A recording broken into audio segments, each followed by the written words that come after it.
Wala naman akong ibang gagawin kapag ang intro ko ay dito sa kusina kung hindi magluto ng ulam. So dahil nga 3 araw na sunod-sunod ang ulam namin siomai, tas 1 araw lang naman kami nagpartner ng gulay doon. Yun yung nakaraan na nagla-partner ako ng broccoli. Ngayon nga mga mamis ay enough muna sa siomai. So balik muna ulit kami sa sunod-sunod na araw na gulay. Ngayon nga mga mamis ang ulam namin ay ginisang ampalaya. Parang namiss ko din kasi mag-ulam neto kasi may 3 linggo or may 1 buwan na din ata kaming hindi nag-uulam neto. Bago pa ako mag-setup ng camera ay nakapaghiwa na ako ng mga panggisa tapos nahiwa ko na rin yung ampalaya at nahugasan ko na yan. Hindi na ako magsasaing mga mamis kasi sabi ko naman sa inyo, lagi na akong merong nakahandang kanin doon sa rep at iinit na lang lagi. At dahil marami naman na sa atin, lahat naman tayo nakakaalam kung paano lutuin yung ampalaya, hindi ko na pinakita sa inyo yung kabuuan kung paano ko siya niluto. Total naman, alam nyo naman na madalas ko din talagang lutuin to tuwing nag-vlog or nag-upload ako ng mga vlog ko. After ko magluto ng ulam, dumiretso nga ako sa sunod kong task. Dahil nga gising naman na si daddy at anduro na siya sa lamesa nagkakapetong at magtitiklop na ako ng mga nilaban kong damit nung 1 araw. Kailangan ko lang tupiin to kasi maglalaba ulit ako. Alam niyo mga mami, sabi ko pa naman, sana bago magpasukan dapat wala na ako mga labahan. Para nga si Atina na lang yung inaasikaso ko ng inaasikaso. Pero hindi ko nagawa yun mga mamis kasi marami pa rin ako natitirang labahin ngayon.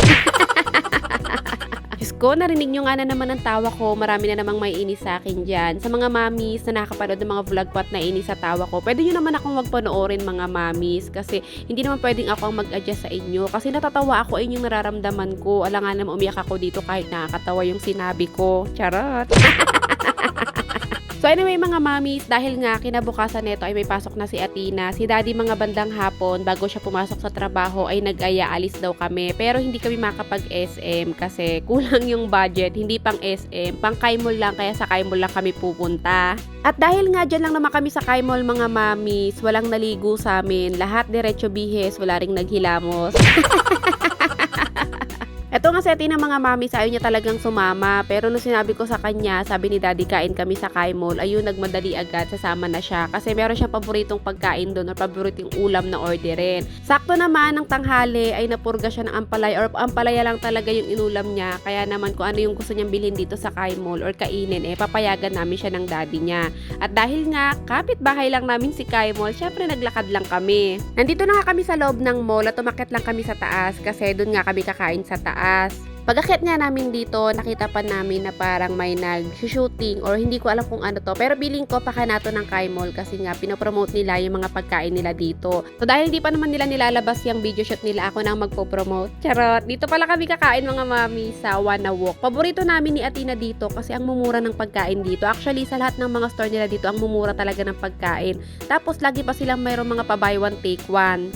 So dahil hindi pa naman ganun kadami yung tao, konti pa lang yung pila sa cashier kaya naka-order agad kami. Then maya-maya nga dumating din naman itong pagkain na in-order namin. Order kami ng 3 Wanna Walk rice, tapos chicken cutlet. Yung chicken cutlet nila mga mamis, so nakikita nyo 2 magkapareha sa isang plato. Buy one take one yan mga mamis, tapos 99 pesos lang yan. So kung wala ka ng budget para sa kanin, pwede ka naman magdala ng sarili mong kanin. Ito ang paboritong orderin ni Atina dito mga mamis, ang sweet and sour fish fillet. Tapos si daddy naman, braised beef, tapos ako naman yung buy one take one nga na chicken cutlet. So kung matagal na nga kayo nanonood ng mga vlog ko mga mami, si Atina talaga ay mahilig sa mga isda. Kahit anong klaseng isda yan at kahit anong lutong isda, basta isda yan, paborito niya yan.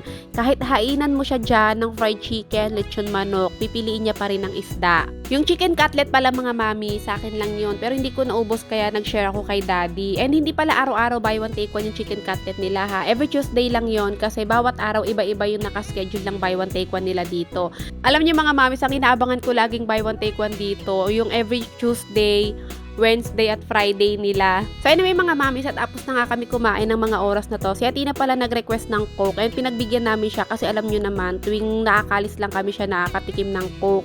At pagkatapos namin kumain mga mamis, kaya talaga kami nagpunta dito sa Kaimol. Dahil ito talaga yung pinakapunta namin dito. Ang bumili ng medyas ni Atina at medyas ni Daddy, pati na rin ang ballpen niya kasi wala pa siyang ballpen. Habang namimili nga kami ni Daddy kanina ng mga medyas, si Atina naman nandito siya sa part ng mga merong mga cute na notebook, may mga sticker, and gusto niya talaga magpabili, nagsabi siya. Pero kasi ang problema mga mamis, yung napili niya is umaabot ng 200 plus, parang pa 300 na. So hindi ako pumayag mga mamis, kumontra agad ang mamshi panay nyo. Pero ang daddy niya gusto siyang bilhan. Ako kasi mga mamis, parang ang mahal kasi niya, parang pa 300 na para lang sa notebook. Tapos, alam ko naman na pag-drawingan lang to ni Athena. Actually, nakasupport naman ako sa kanya sa mga ganun niya, pero sobrang mahal kasi mga mamis.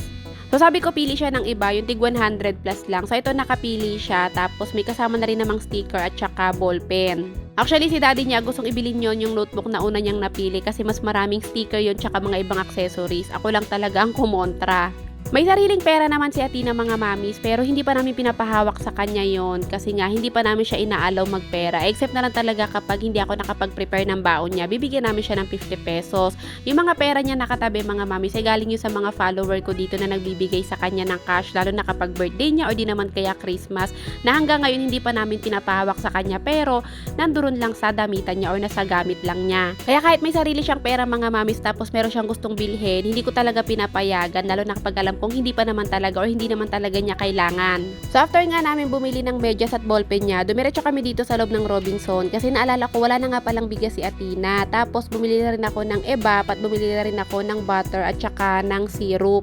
Kasi di ba nabanggit ko nga sa inyo, kinabukasan may pasok na si Athena. So, ang magiging breakfast at baon ni Athena kinabukasan sa school ay ang pancake. Ang pancake na galing sa Japan na pinadala sa akin ng follower ko. Hindi ko pa talaga pinakain yun kasi nga gusto ko baunin niya sa school.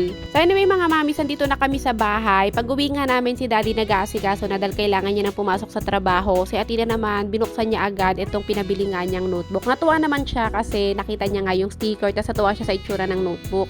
At mas lalong natuwa siya nung nakita niya yung ballpen. So, yun lang naman yung mga kaligayahan ni Athena mga mamis, hindi yung mga sobrang mga malalaking laruan, mga notebook na mga magagandang design, tapos ballpen. So, ng mga oras naman na to mga mamis, mga alas 7 na ng gabi at si daddy ay nakaalis na. Ako naman inasikaso ko na nga yung binili namin kanina. Yung bigas ni Athena tinransfer or nilagay ko na nga dito sa may lagayan. Hindi talaga to yung brand na gamit namin, pero wala kasi yung brand na binibili talaga namin. Kaya ito na lang muna. Dapat nga talaga ay magwa-white rice na lang muna kasi hindi ko talaga gusto yung brand na to mga mamis kasi nga parang ang hirap niyang lutuin or parang pagluto na siya kahit dinamihan ko yung tubig, iba pa rin yung texture niya. Pero sabi ni daddy pwede na daw yan, hugasan ko na lang doon ng maraming beses tapos ibabad ko na nga lang ng mas matagal. Pero after ko naman kasi yung pinamili namin, matutulog na sana ako pero lalaban ko muna tong mga pantalon ni daddy. Itong mga pantalon ni daddy kasi mga mamis, mga mumurahin lang to kaya kailangan kusot-kusot lang.